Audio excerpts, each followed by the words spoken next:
Your continuing interest in better nutrition has led the Philippines to achieve self-sufficiency in food grain production.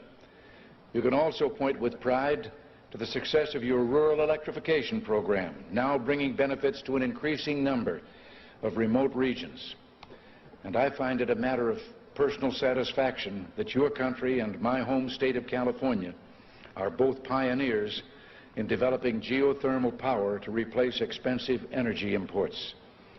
The United States remains the Philippines' leading trading partner, and American firms are the largest foreign investors in your country, reflecting their confidence in your progress and prospects for economic growth.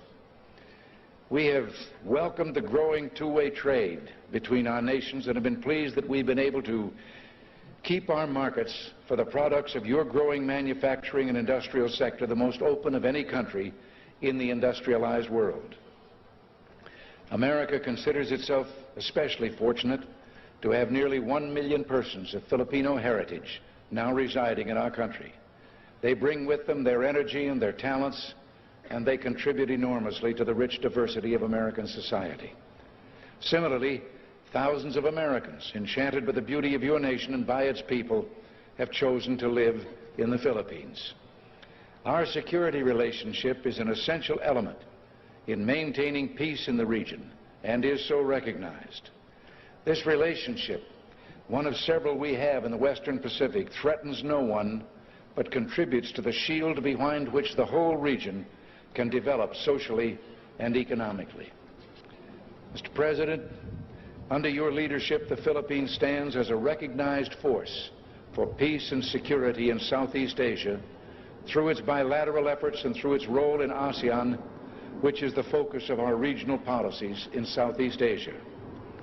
Mr. President, Mrs. Marcos, the United States deeply values its close friendship and alliance with the Philippines. We seek to use this visit to further strengthen our ties with your country. Nancy and I are personally delighted that you're here, and we say welcome to the United States, welcome to our national home.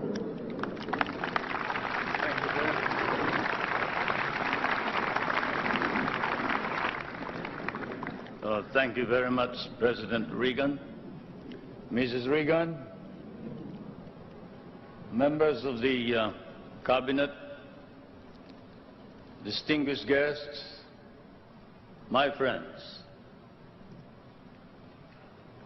on behalf of the 50 million people of the Philippines, Mrs. Marcos and I express our gratitude for your warm welcome to Washington and to the United States of America.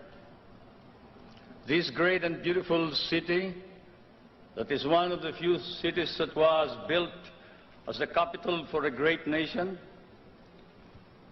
is indeed, as has been written, the key to knowing the secret of America. And this house of the American people, an American frontier that never vanishes. Your beautiful city with its grand memorials, its monuments, its walks, is indeed a city that memorializes the great achievements of your people for the past 2 centuries. But more than that, it keeps offering to the enterprising and the talented, the courageous and the strong, the rewards of effort and of initiative. At the same time, as I stand here on American soil, I realize that I stand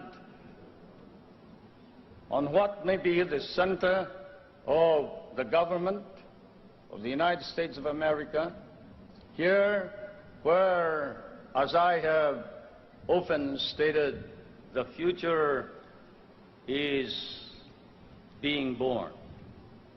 The future is being born depending upon the man who is in the White House. And the man who is in the White House today certainly is creating a new future for our world.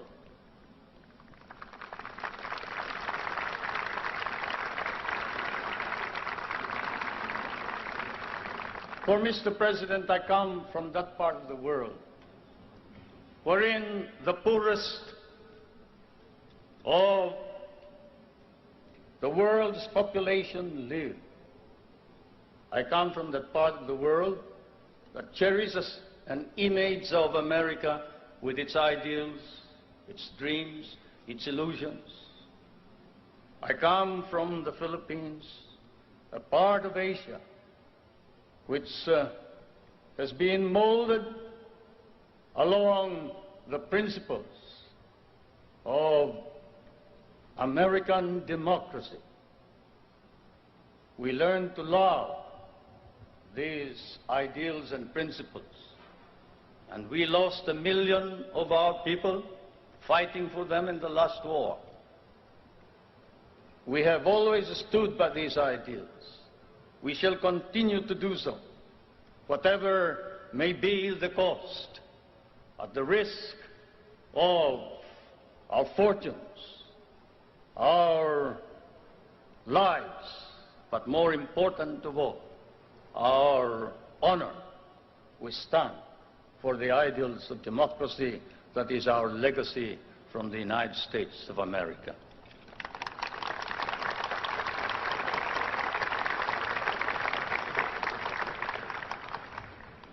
I did not come to burden you further with additional problems, Mr. President. For I know that, as I have said in many a speech before my own people and before the world, fate and destiny has decreed that the United States of America be the trustee of modern civilization against the threat of a possible second dark ages. And America cannot fail.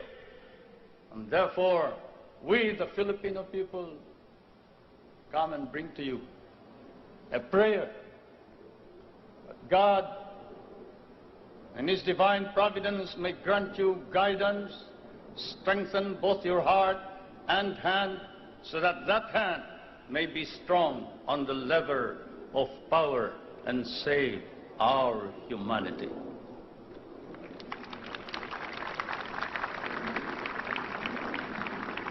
If America fails, then the world is lost. And thus, Mr. President, I can assure you that throughout all of Asia, there is nothing but a reservoir of goodwill for you, the American people, and the United States of America. Once again, may I say thank you for your warm welcome and your hospitality, which I know we will never be able to reciprocate. Thank you.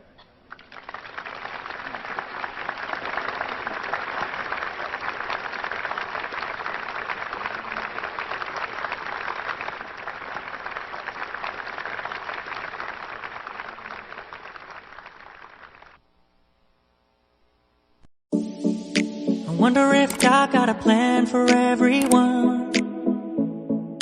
I wonder if I could take a second run.